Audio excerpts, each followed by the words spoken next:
Bonjour, bonjour et bon dimanche. Soyez les bienvenus dans la présence du Seigneur. Amen. Seigneur, nous voici dans ta présence. Nous nous remettons entre tes mains. Prépare nos cœurs, Seigneur, afin que nous ne soyons pas distraits, Seigneur, mais plutôt concentrés. Ouvre notre entendement spirituel, Seigneur, afin que nous comprenions ta parole, non pas avec les oreilles humaines, mais avec les oreilles spirituelles, afin qu'elle puisse porter du fruit en chacun d'entre nous. Au nom de Jésus-Christ. Amen. Amen. Amen. Soyez bénis au nom de Jésus. Amen. Nous allons voir ce que le Seigneur nous a réservé ce dimanche. Sans plus attendre, nous allons dans le livre de Esdras. Je nous parle ce dernier temps, beaucoup dans le livre de Esdras, Daniel. Donc, on va aller dans Esdras aujourd'hui. Esdras chapitre 9, à partir du verset 1, disons tout le chapitre 9, du verset 1 au verset 15. Et je vais lire et expliquer en même temps tout ce que j'ai reçu, tout ce que le Seigneur m'a fait comprendre, parce que sa parole, nous pouvons la lire tout le temps, chaque jour.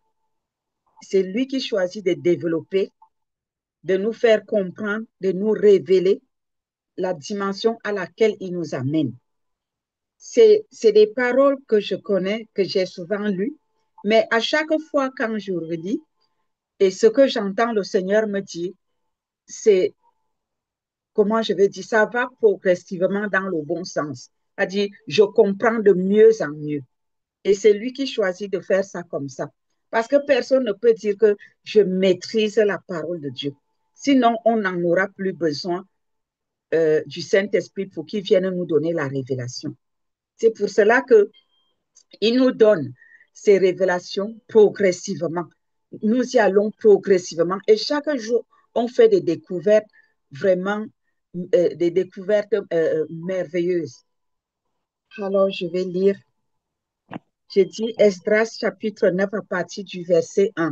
Je lis au nom de Jésus-Christ parce que, si vous voulez, c'est une prière de confession d'Esdras à cause de la compromission, hein, que nous vivons actuellement aussi dans notre époque. Dieu ne fait rien pour rien. Il ne donne pas des révélations en vain. Nous sommes à cet endroit-là. L'Église se trouve à la période de sa compromission. Et voilà pourquoi il vient nous montrer que les choses que vous vivez actuellement, c'est des choses qui ont existé. Et ces choses ont existé avant vous. Et voilà comment est-ce que ça a été résolu. Tout se trouve dans la parole de Dieu. La solution est là. Il nous amène voir la solution pour que nous puissions avoir la sagesse de nous tenir comme Esdras s'était tenu. Alléluia. Esdras 9 à partir du verset 1, je lis au nom de Jésus-Christ.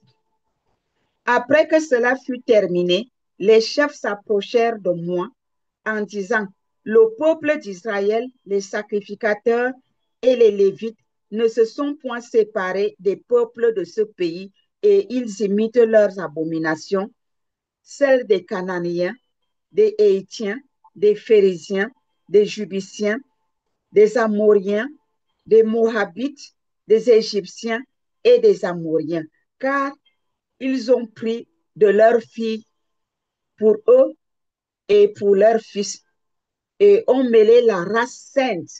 Ils ont mêlé la race sainte avec les peuples de ces pays. Et les chefs et les magistrats ont été les premiers à commettre ce péché. On parle des chefs, les dirigeants. On parle des magistrats, les dirigeants gouvernementaux. Regardez vous-même. La semaine passée, cette semaine qui finit, et depuis même la semaine passée, qu'est-ce que le Seigneur nous a conduit à faire dans l'intercession? Prier pour les dirigeants, prier pour nos parents spirituels, prier pour nos leaders, nos mentors. Ici, on nous montre que ce sont les dirigeants eux-mêmes qui ont plongé la main dans la compromission. Ils se sont mélangés avec d'autres pays, d'autres personnes, d'autres peuples. Ils sont entrés dans la compromission. Et c'est ce que nous vivons dans l'Église aujourd'hui. L'Église est mélangée. Nous avons vu la franc-maçonnerie qui a intégré l'Église corps de Christ. Nous avons vu la Rose-Croix. Nous avons vu plusieurs sortes de sectes qui viennent cogner les têtes des gens dans la famille. Quelqu'un ne connaît même pas lire la Bible. Je vais vous donner un court témoignage d'une servante de Dieu. Elle est pasteur, elle dirige une église.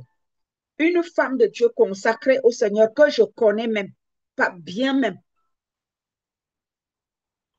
Sa fille, comme les enfants sont ce qu'ils sont, ils cherchent des solutions rapides. Sa fille est allée voir comment on appelle ça, les prophètes bonbons là, qui cherchent leur propre intérêt parce qu'elle ne veut pas se consacrer à Dieu. Elle veut vivre sa vie, en même temps elle veut les résultats. C'est le charlatanisme que les gens ont amené dans l'église. Au lieu d'aller là où on peut lui montrer son péché du doigt, elle a choisi d'aller là où on va lui dire que amène l'argent et tu vas recevoir le double demain. Et alors, on va lui dire ce que son esprit, son cœur veut entendre et cogner les têtes dans la famille.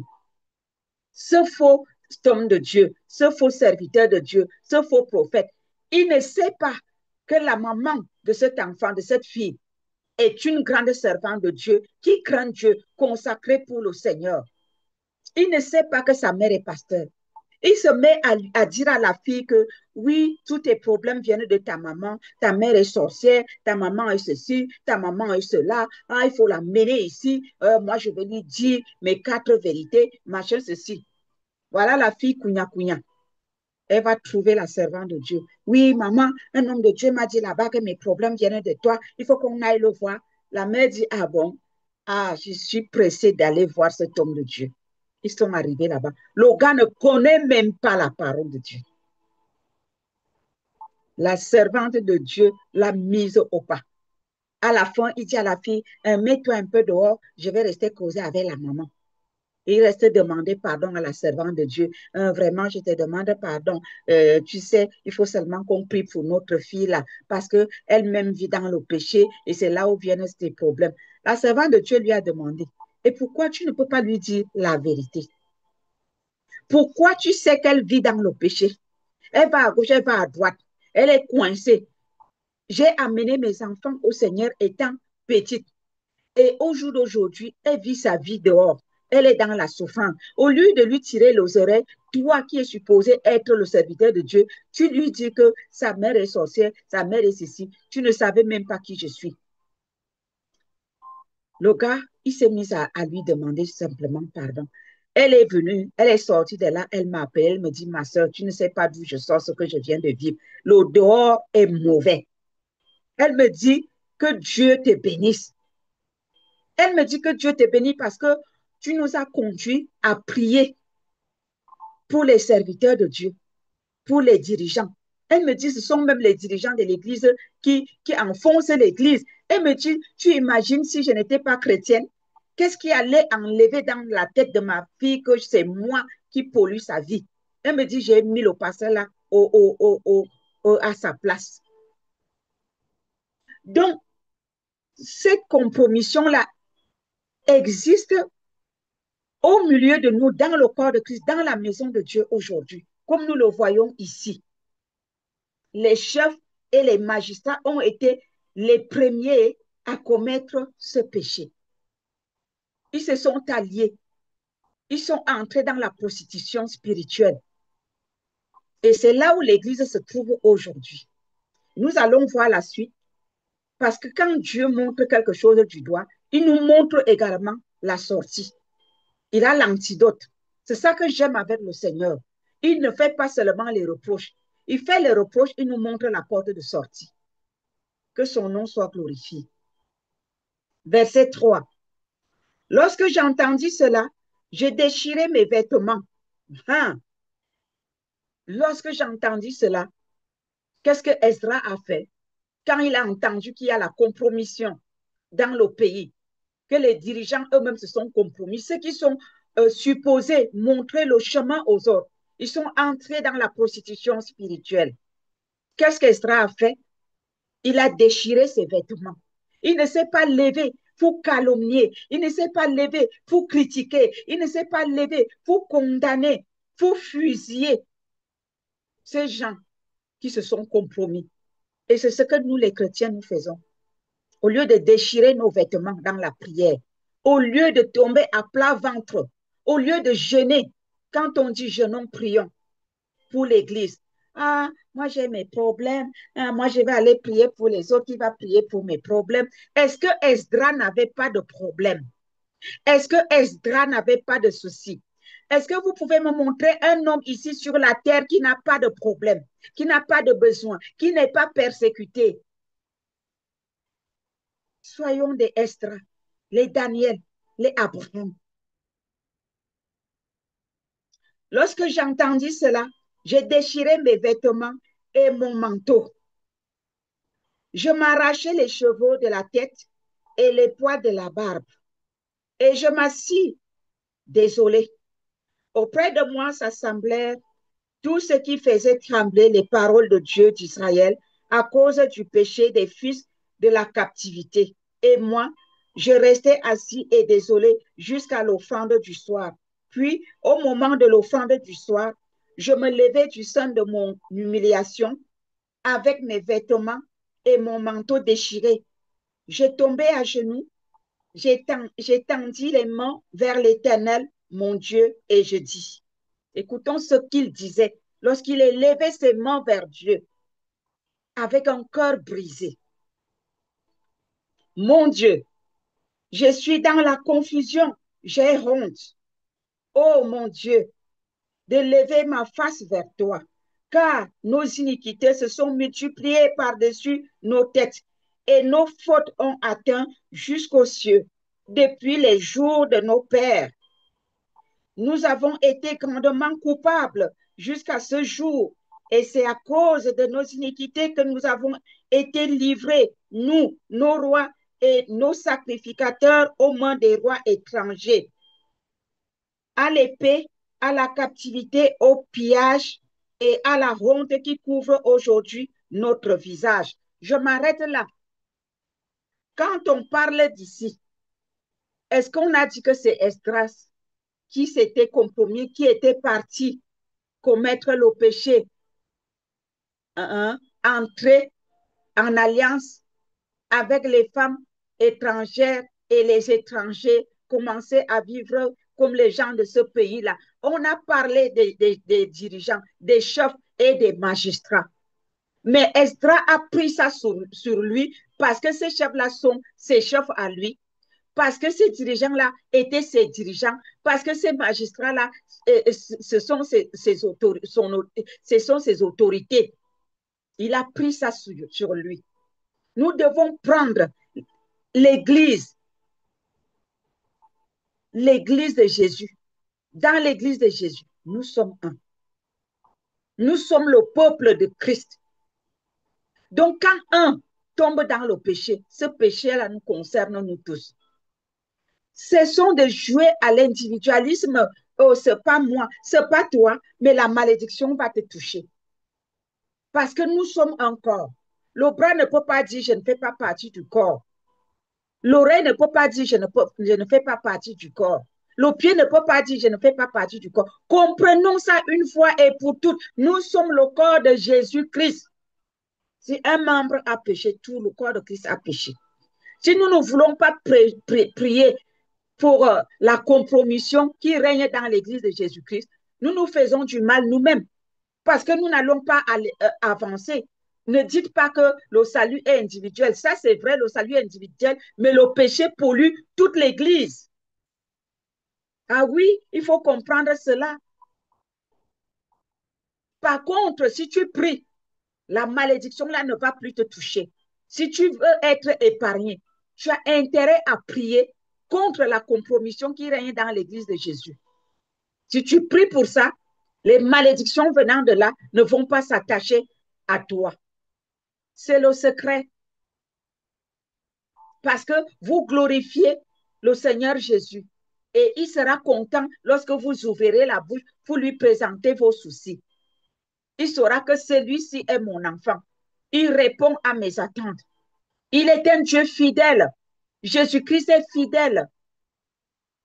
Oui, il est intègre. Il n'oublie pas ceux qui se confient en lui et ceux qui œuvrent pour sa gloire. Hébreux 6, verset 10. Je ne cesserai de vous citer ce passage. Il dit qu'il n'est pas ingrat pour oublier le travail que nous faisons dans sa maison en rendant des services aux saints. Lesquels sont les saints qui vont dans la compromission et que nous ramenons par nos prières. Lorsque tu ramènes un pécheur, un retrograde à la maison, c'est plus que gagner 10 âmes au Seigneur. Est-ce que vous savez ça? C'est écrit dans la parole de Dieu. Que celui qui ramène une âme égarée a gagné plus que 10 âmes. Je continue, nous sommes au verset 8. Et cependant, l'Éternel, notre Dieu, vient de nous faire grâce en nous laissant quelques réchappés et en accordant un abri dans son saint lieu. Qu'est-ce qui nous prouve que si nous, on se tient à la brèche, Dieu ne va pas les ramener? Moi, j'ai des témoignages et beaucoup d'entre nous qui faisons ce travail dans le réveil des nations. Vous savez comme moi que nous ramenons beaucoup d'hommes de Dieu dans leur ministère, dans leurs appels initiaux. Vous le savez. Je n'ai pas besoin de citer les noms et des grands hommes de Dieu. Je n'ai pas besoin de citer les noms des ministères. Vous et moi, nous savons très bien que quand on se met, on n'a pas besoin d'un mois. Le résultat est là. Alléluia. Dieu est fidèle dans son alliance. Alors pourquoi ne pas le faire? Plus nous ramenons ces gens, plus nous avons la grâce devant le Seigneur pour être exaucés pour nos propres besoins. Matthieu 6, 33, n'oubliez pas. Cherche premièrement le royaume de Dieu et sa justice, et toute chose vous sera donnée. Si vous êtes concentré sur vous-même et vous ne vous concentrez pas sur la demande du Seigneur qui répond à son Église, mon frère, ma soeur, changez d'attitude. Sinon, vous perdez votre temps. C'est la clé. On peut beau vous prophétiser. Vous pouvez aller à gauche, à droite. On va vous donner des belles prophéties. On va vous dire, oh, demain, ce sera ceci. L'année prochaine, vous aurez la maison, la voiture, le mari, de l'argent, ceci, machin, cela. Les années vont passer, vous n'allez rien voir. Pourquoi? Parce que vous ne répondez pas à votre partie d'alliance. Dans une alliance, il y a deux parties. Jésus répond à son alliance. Nous aussi, nous devons répondre à notre alliance, à notre côté d'alliance. Si nous ne répondons pas, il n'y a pas de miracle. Ah oui, il n'y a pas de miracle. C'est que des principes. Le Seigneur dit, si tu fais ci, je fais ça. Si tu fais ci, je fais ça. Regardez dans 2 Chroniques 7, 14. Si mon peuple sur qui est invoqué, mon nom s'humilie, prie et recherche ma face, je ferai quoi? Je l'exaucerai. Il y a le si, S-I, conditionné. Ces promesses sont conditionnées. Et si tu ne le fais pas, est-ce que ça aura lieu? Non. Ne nous trompons pas. Soyons vrais. Nous pouvons refuser. Ce n'est pas pour autant que lui va changer. Il reste là où tu le déposes. Tu tournes, tu reviens le trouver là. Il te dit, maintenant tu as compris. Est-ce qu'on peut marcher? Si tu dis oui, vous commencez 1, 2, 1, 2, 1, 2, jusqu'à arriver à l'exaucement. Si tu dis non, lui, il s'arrête là. Jusqu'au jour où tu vas comprendre, tu vas revenir le trouver là où tu l'avais déposé. Mes frères et sœurs, nous voulons des changements dans nos maisons, dans nos ministères, dans nos vies, sur nos familles, sur nos enfants. Voici la clé. Réponds aux attentes de ton Dieu. Connais ton appel. Prie pour l'Église de Jésus. Les dons que Dieu nous a donnés ne sont pas pour nous. C'est pour l'utilité commune. C'est pour toute l'Église. Ce n'est pas pour nous personnellement.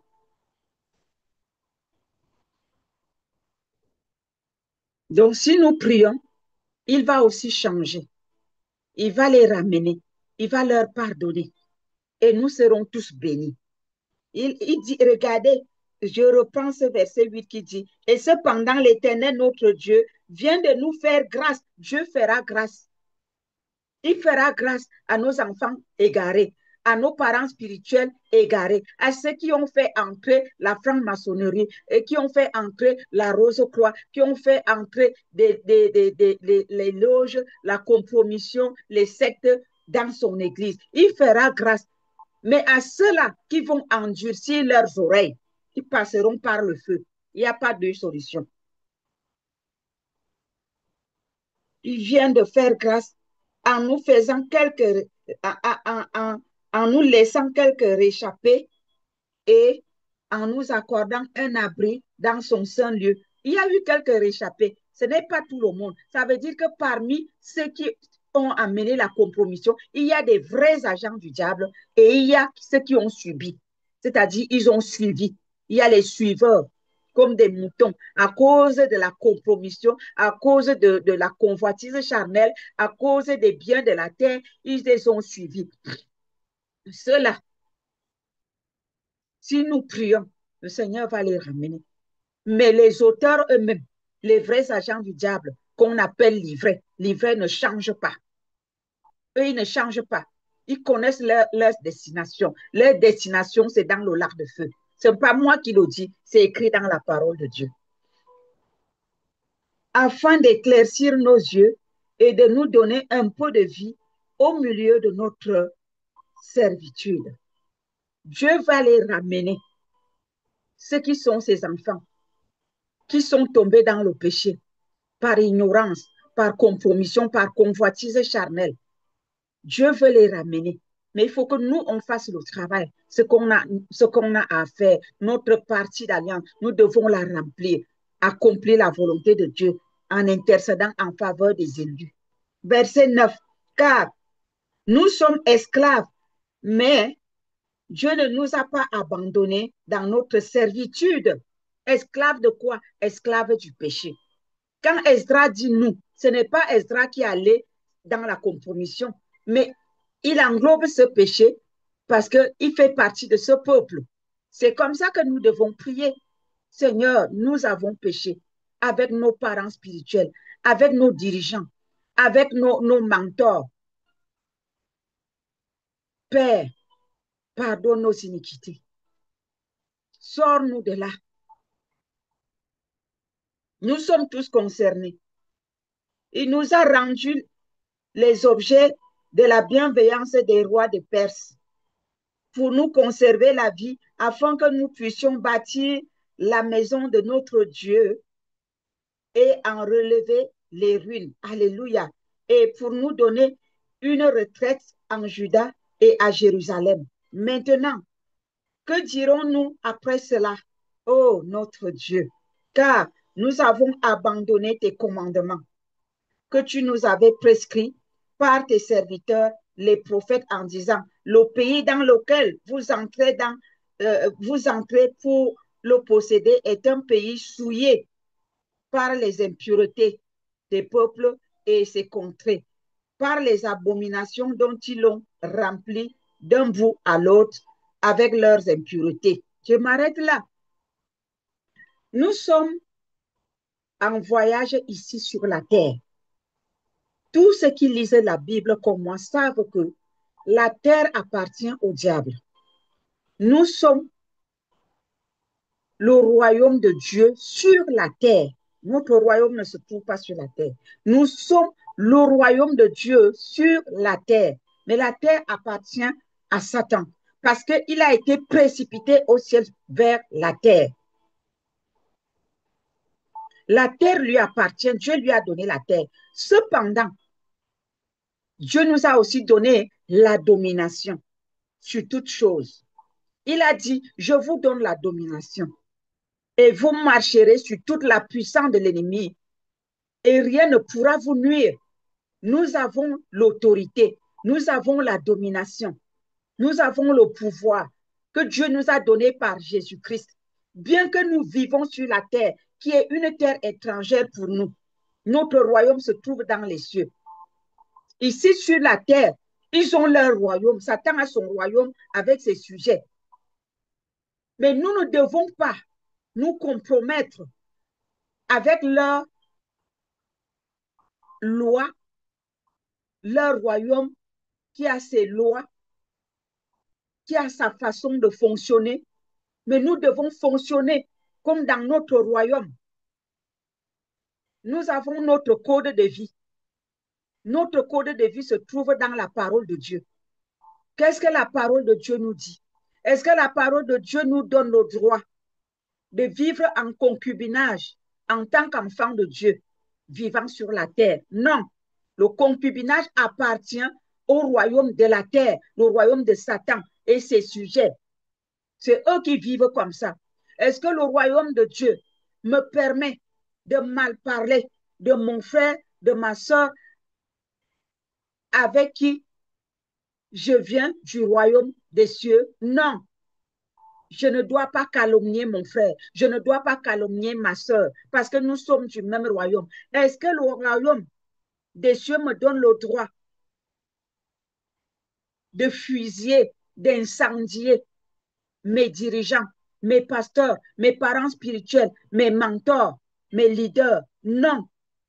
Ça ressemble au royaume de Satan. Un royaume divisé contre lui-même ne prospère point. Dans le royaume d'où nous venons, on nous enseigne que nous devons être unis. L'unité du corps de Christ, l'amour, la crainte, le respect de l'autorité, la fidélité, la loyauté. Voilà ce que notre code nous enseigne. Mais le code du pays, du royaume dans lequel nous marchons, nous vivons actuellement, ne doit pas influencer qui nous sommes, ne doit pas influencer notre identité. Nous ne devons pas nous compromettre parce que tout le monde appelle le mal bien. Nous aussi, on se lève, on appelle le mal bien. Nous ne devons pas appeler le mal bien. Le mal est mal, le bien, c'est le bien. Notre code, le code de vie que nous avons sur la terre qui s'appelle la parole de Dieu, nous enseigne que Dieu a mis devant nous le bien et le mal. Et il nous recommande de choisir le bien. Voilà ce que notre code de vie nous dit, qui s'appelle la Bible. Verset 12. Ne donnez donc point vos filles à leurs fils et ne prenez point leurs filles pour vos fils. Et n'ayez jamais souci ni de leur prospérité, ni de leur bien-être. Ainsi, vous deviendrez forts, vous mangerez les meilleures productions du pays et vous le laisserez pour toujours en héritage à vos fils. Les mauvaises alliances, la compromission, la prostitution spirituelle. Tu sais très bien que tu es chrétien, mais tu vas t'associer à quelqu'un qui va adorer les Mbamba. Les Mbamba, c'est une secte comme ça qui dit, oh, ton père t'a vendu, ta mère t'a vendu, ceci, cela. Bref, les gens qui se cognent les têtes là. Je ne dis pas que si le Seigneur te montre que il y a une mauvaise alliance dans une famille que tu dénonces. Mais en dénonçant, il faut demander la délivrance de la personne. Il faut demander la délivrance de la personne. Il faut même prier pour que cette personne la change. Qu'elle connaisse Jésus. Des fois, en délivrant la personne qui est possédée, si l'autre ne veut pas accepter Jésus, c'est le jugement de Dieu qui tombe sur lui. Tu n'as pas besoin d'aller cogner les têtes. Non. Allez prendre les filles et les fils des autres peuples que vous entendez là. C'est pas physiquement seulement. Mais ça veut dire, tu vas chercher les lois et la gouvernance du peuple de Satan et tu amènes dans l'Église. Oui, les principes de Satan sont ses fils. Les principes de Satan sont ses filles. Tu vas les chercher et tu viens appliquer dans la maison de Dieu. C'est de la prostitution spirituelle, c'est de l'adultère spirituel. Dieu déteste ça. Tu mélanges les coutumes avec la parole de Dieu. Dieu est les coutumes. Ces coutumes se trouvent dans la parole de Dieu. C'est ça qu'on doit adopter. Quand nous venons au Seigneur, nous abandonnons nos coutumes et nous intégrons les coutumes bibliques. Sa parole, ses principes. Notre ADN a changé. Le sang qui circule en nous, c'est le sang de Jésus. Il a payé le prix pour nous. Donc, nous devons manifester cette sainteté en appliquant la parole de Dieu, en la vivant, en la manifestant, en la mettant en pratique. Changeons, peuple de Dieu. Jésus est à la porte. Le Seigneur Jésus-Christ revient bientôt. Faisons des efforts. C'est pour notre bien. Nous n'allons pas demeurer dans ce royaume. Si Jésus vient maintenant, il faut qu'il nous trouve dans une bonne position, dans la sainteté, dans l'obéissance, dans la soumission à sa parole. Tenons ferme dans notre alliance. Restons fidèles. Verset 13. Après tout ce qui nous est arrivé à cause des mauvaises actions et des grandes fautes que nous avons commises, quoique tu ne nous aies pas, ô notre Dieu, punis en proportion de nos iniquités, et maintenant que tu nous as conservé ces réchappés, recommencerions-nous à violer tes commandements et à nous allier avec ces peuples abominables? C'est la question que Esdras se pose. Que oui, Dieu pardonne, c'est vrai. Il se répand du mal qu'il a voulu faire, c'est vrai, lorsque nous prions à lui. On peut changer la décision de Dieu par nos prières, par notre intercession, comme Esdras l'a fait, comme Abraham l'a fait aussi pour l'autre, comme Daniel l'a fait pour le peuple, et comme Néhémie aussi l'a fait. Mais est-ce que c'est pour autant que nous devons recommencer à pratiquer la même chose? Dieu est bon. Oui, il n'est pas bonbon. Quand nous prions, mon frère, ma soeur, si tu reviens de tes mauvaises voies, s'il te plaît, reste ferme dans la sainteté. Reste ferme dans ton alliance avec Dieu. Reste ferme sur le droit chemin. Reste ferme. N'y va plus à gauche ni à droite. Dieu ne va pas changer d'avis éternellement. Mon frère, ma soeur, toi qui dis, Dieu sait que Dieu connaît mes faiblesses, Dieu ne me juge pas. D'ailleurs, la parole de Dieu dit que rien ne me séparera de l'amour de Dieu. Les chrétiens savent citer la Bible là où ça les arrange. Mais ils ne savent pas l'autre version qui dit qu'on ne mettra pas Jésus-Christ à la croix pour la deuxième fois dans le livre d'Hébreux. Jésus ne va pas être crucifié pour la deuxième fois à cause de nos péchés. Il a été crucifié une seule fois. Et c'est une abomination de le mettre à la croix pour la deuxième fois. Ça veut dire que si on a intercédé pour toi et toi-même tu sens que ce que tu pratiquais là, tu ne le fais plus, mon frère, ma soeur, ne recommande plus. Il ne faut pas tirer le diable par la queue. Ce n'est pas un amusement. On ne joue pas avec le péché. En ce moment, nous sommes tous conscients et nous voyons ce qui se passe. J'ai dit il y a 2 semaines ou 3 semaines où on priait et j'ai dit que le peuple de Dieu apprenne avec ce que nous vivons, l'apprentissage par observation. Qu'est-ce qui se passe dans le milieu chrétien en ce moment autour de nous? Le Seigneur est en train de frapper. Dieu frappe. Devant nos yeux, nous voyons comment il frappe et nous connaissons comment certains faisaient. sans les juger, sans les condamner, juste expliquer ce qui s'est passé, ce qui se passe. Alors, est-ce que vous pensez que si ce Dieu qui a commencé à juger son Église, qui a commencé à frapper dans son Église, le fait avec certains, c'est avec vous qu'il ne le fera pas, c'est avec nous qu'il ne le fera pas? Soyons conscients, frères et sœurs, changeons d'attitude et de comportement. Ayons la crainte de l'Éternel. Vivons dans la sainteté, vivons dans la consécration, sortons du péché.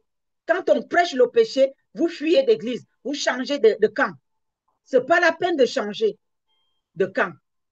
Il faut assumer, faire face à ton péché et prendre la décision d'abandonner. C'est ça qui va te sauver la vie.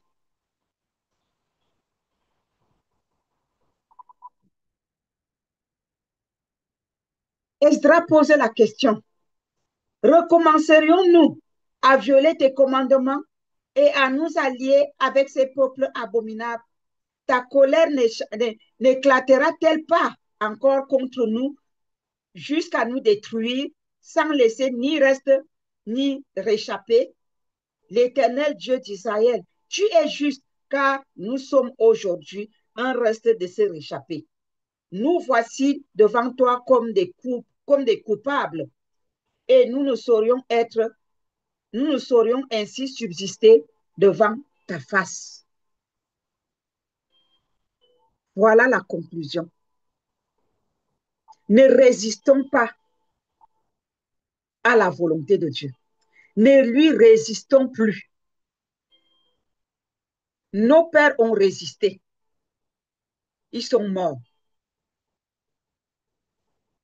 Ceux-là qui n'ont pas résisté, ils ont reçu la grâce. Il y a eu des réchappés. Ça veut dire que certains, quand on parle de réchappés, ça veut dire que certains ont résisté, ils sont morts. Et d'autres n'ont pas résisté, ils ont été des rescapés.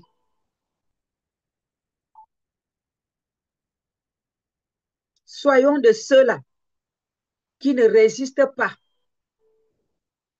à la volonté de Dieu et échappons-nous. Voilà le message que le Seigneur nous a envoyé aujourd'hui. Mais nous allons lire quelque chose encore dans le livre de 1 roi, chapitre 8, parce que nous allons voir comment ne pas lui résister. 1 roi, chapitre 8, à partir du verset 46 jusqu'au verset 53. Donc, 1 roi 8, 46, 53, je lis au nom de Jésus. La parole de Dieu dit, quand ils pécheront contre toi, Seigneur, car il n'y a point d'homme qui ne pêche quand tu seras irrité contre eux et que tu les livreras à l'ennemi, qui les amènera captifs dans un pays ennemi, lointain ou rapproché. S'ils rentrent en eux-mêmes, voilà la condition, comme je l'ai dit à la première partie, que ça marche, Dieu, ses bénédictions sont conditionnées.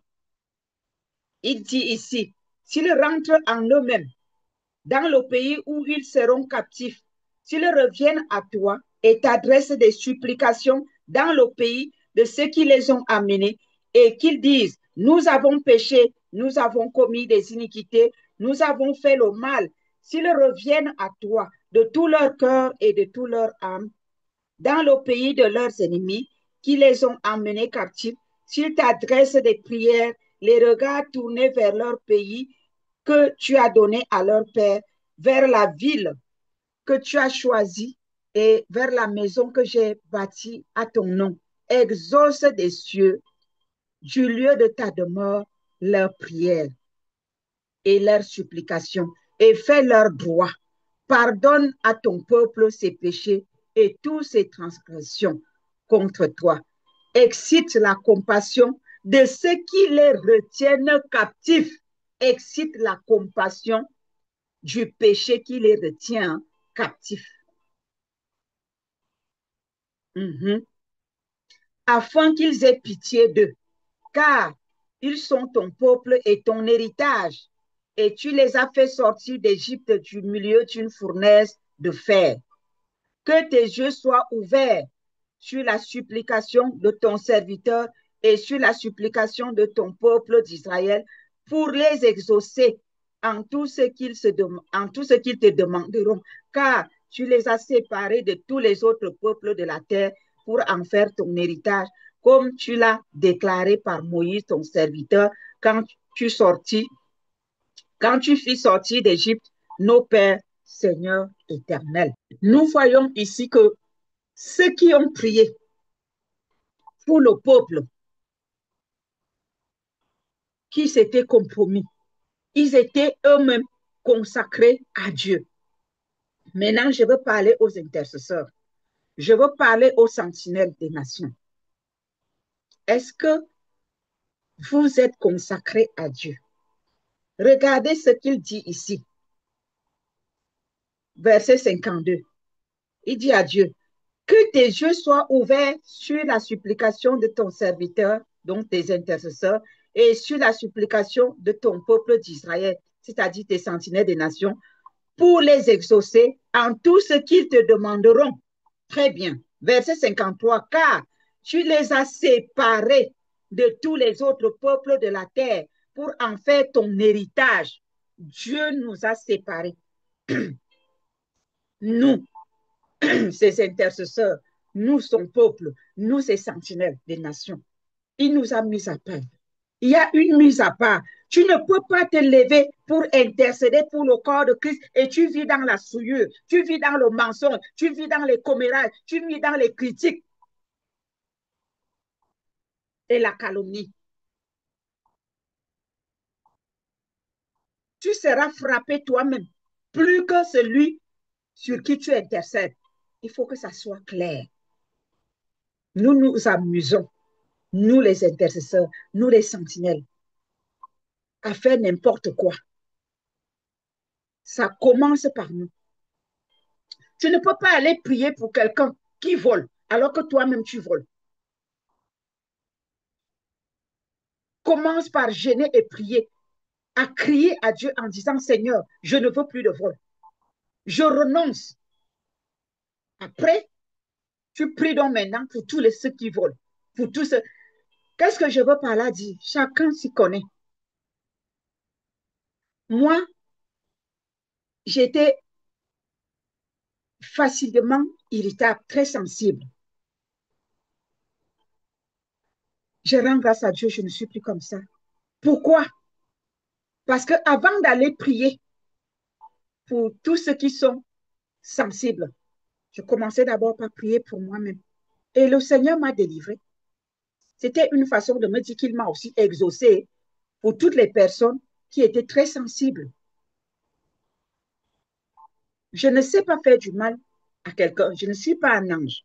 J'ai mes défauts.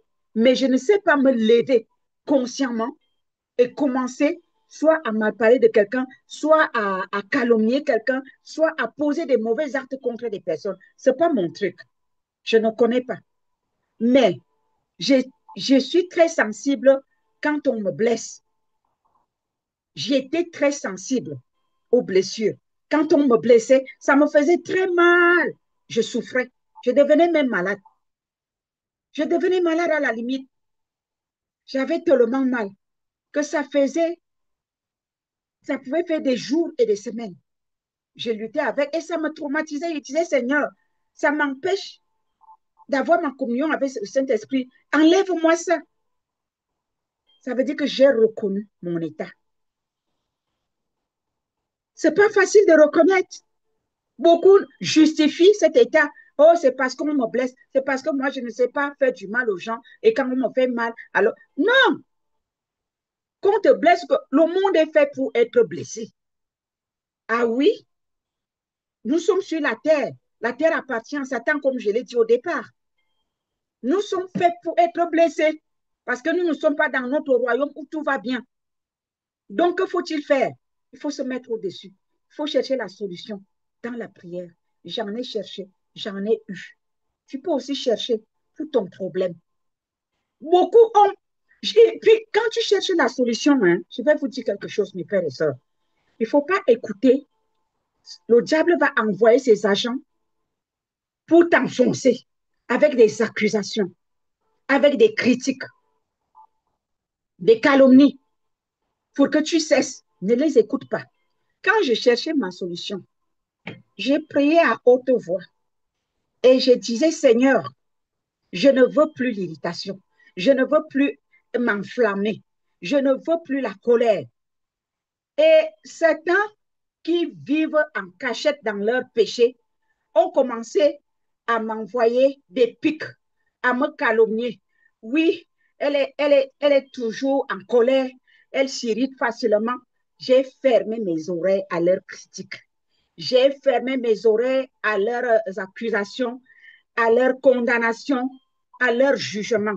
Je ne faisais que prier et à haute voix en disant, Seigneur, j'expose ce malaise, j'expose ce péché de colère, j'expose ce péché d'irritation. Seigneur, je ne veux pas être celle qui garde les choses dans son cœur. Tu me demandes d'avoir un cœur pur. Ah, ceux qui me connaissent savent que c'est ce que je disais. Certains d'entre vous, vous savez que c'était ma prière. Et aujourd'hui, je suis libérée de ça. Je suis tranquille et je suis dans la joie. Parce que même quand on me blesse, je suis calme. Quand on me fait du mal, je ne suis plus irritée. Et je bénis le nom de l'Éternel qui a fait cela. Mon frère, ma soeur, je ne connais pas ton péché, mais toi, tu te connais. Je te donne donc un conseil. Dieu ne te juge pas, il ne te condamne pas, mais prends la décision d'abandonner.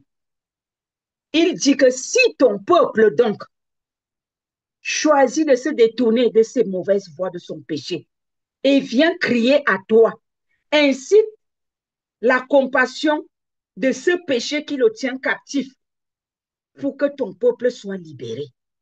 Reconnais d'abord et confesse. Prends la décision d'abandonner et Dieu va te libérer. Ainsi, quand tu vas prier pour les autres, il y aura changement aussi dans ta propre vie. C'est ainsi que nous pouvons revenir à Dieu et ne plus lui résister. Résister, c'est justifier son péché, refuser de le reconnaître et dire je m'en vais prier pour mes leaders. Toi, tu as les yeux ouverts pour voir les péchés de ton leader. Tu as les yeux ouverts pour voir les péchés de tes dirigeants dans le gouvernement, dans l'église, dans ta famille. Mais tu n'as pas les yeux pour voir ton propre péché. C'est une abomination. Oui, c'est une abomination. À partir d'aujourd'hui, commence à voir ton péché avant d'aller voir le péché de l'autre. Quand tu vas corriger ton péché, le péché de l'autre sera corrigé et Dieu sera glorifié dans ta vie parce que tu as sauvé une âme et tu as sauvé ton âme. Nous allons terminer avec Néhémie, chapitre 1, verset 9 à 10. Néhémie, chapitre 1, verset 9 à 10. Je vais lire au nom de Jésus.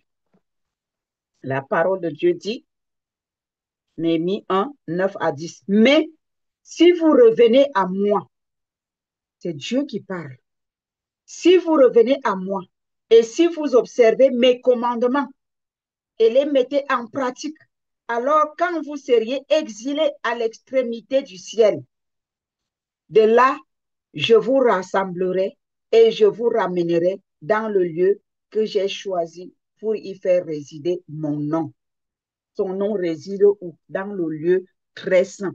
Le lieu très saint, c'est là où il y a la rencontre entre nous et Dieu. C'est là où la canne d'Aaron avait poussé les bourgeons en une nuit. C'est dans son sanctuaire. Et c'est le sang de Jésus qui nous donne accès à ce lieu-là en passant par la repentance, la reconnaissance de notre état d'âme, en prenant la décision d'abandonner. On se retrouve dans ce lieu-là. Et c'est le lieu de l'exaucement. Le lieu qui change la décision de Dieu. Je peux décider de t'enlever la vie aujourd'hui. Mais si tu entres dans ce lieu par son protocole, selon ses principes, eh bien, il te ramène à la vie. Verset 10. Ils sont tes serviteurs et ton peuple que tu as racheté, car ta grande puissance, par ta grande puissance et par ta main forte. Voilà. Plaidons notre cause et plaidons la cause de nos dirigeants. Cela va pousser l'Éternel, notre Dieu, à changer d'avis. Si les dirigeants de l'Église sont bénis, c'est nous qui sommes bénis. Si la tête se porte bien, le corps va mieux. Oui, nous sommes à l'image de nos dirigeants. Et les nations sont à l'image de l'Église. Je le répète, je l'ai dit la semaine passée et je le répète. Parce que c'est le Seigneur qui me l'a révélé. Il m'a montré, il m'a dit, l'état des nations vient de l'état de l'Église. Si mon Église marche selon mes commandements, ce que vous allez déclarer, c'est ça qui va arriver. Mais parce que mon Église est dans la compromission, eh bien, le désordre est rentré dans les nations. Ressaisissons-nous, frères et sœurs, serviteurs et servants de Dieu. Regagnons les rangs. Soyons obéissants. Soyons fidèles à la parole de Dieu. Et les choses vont changer d'abord en nous et autour de nous. Et nos enfants seront bénis. Le lendemain, le futur, c'est nos enfants. Comment est-ce que nous préparons ce lendemain pour nos enfants? Pensons à notre progéniture. Que le Seigneur vous bénisse, que le Saint-Esprit nous visite, nous tous, nous rende ministère et se révèle à chacun d'entre nous, selon ce que le Seigneur nous a dit aujourd'hui. Soyez bénis au nom de Jésus.